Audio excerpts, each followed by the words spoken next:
Анжелик боюнча мен азыр так маалыматым жок. Ага карата козголгон менимче мыйзам баай боюнча болсо керек.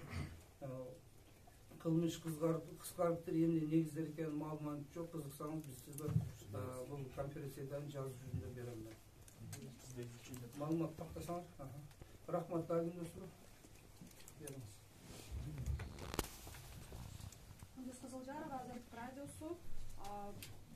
Айрым саясатчылар эмес кылмыштын курамы жоктугуна карабай, саясий негизде же жөө менен камалып жаткан коомчулукта айтылып келатат. Анан башка көзөмөл орган катары укуктуулукту, акыркаттыкты, мыйзамдыкты мындай сактаган орган катары эмне үчүн мындай нерселерге жол берилип жатат?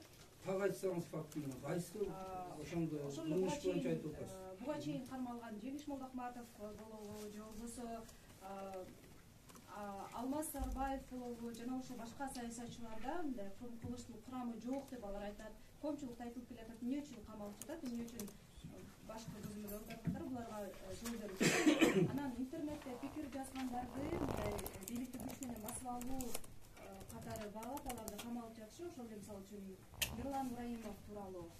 Бул эмне болот эми? Эмне үчүн пикир жазгандар үчүн алар камалып жатат? Туурабы ошо?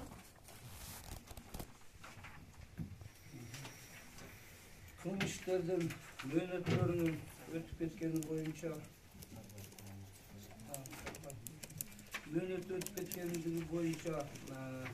кылмыш иштердеги так айтсаңыз мен ар бирине жооп бергенге даярмын.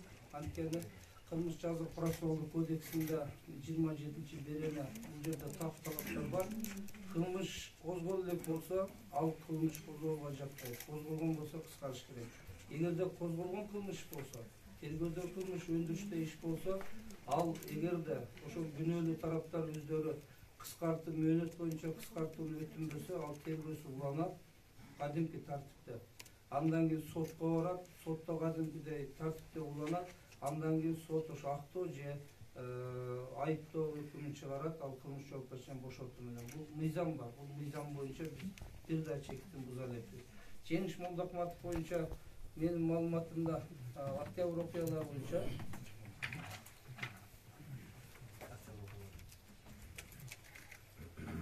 мунун бардыгын окубайын, өзүңүздөр билесиздер.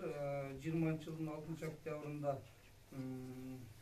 андан кийин 20-жылдын 6-майында Жеңиш Молдокматовго карата 264 берененин 1-бөлүмү менен массалык башаламандыктар менен шектүү катары кармалган. Бүгүнкү күндө үй камагына чыкты. Бул Жеңиш Молдокматовдун күнөөсү бар же жок, күнөөсү жок эле камакта жатат деп бир эле Жеңиш Молдокматов эмес, Сарыбай бир нече жана башка адамдар деп айттыңыз. Буга тергөө баа берет. Эгерде күнөөсү жок камак, күнөөсү жок кармаса, биз айыбын угузуп сотко жиберүүдө прокурор окуп болбойт. Ошондо юридикалык баа беребиз. Бүгүн тергөөсү бүтүп бизге келип, ал сотко жиберүү боюнча бул Сарыбаевдер боюнча келе элек. Ошондон баа берилет. Биз ал эми Жеңиш Молдокматовдун бир эпизод боюнча соттор буну каралып жатат турабы. Ага соттор юридикалык баа берет. Эгер күнөөсү жок болсо актайт.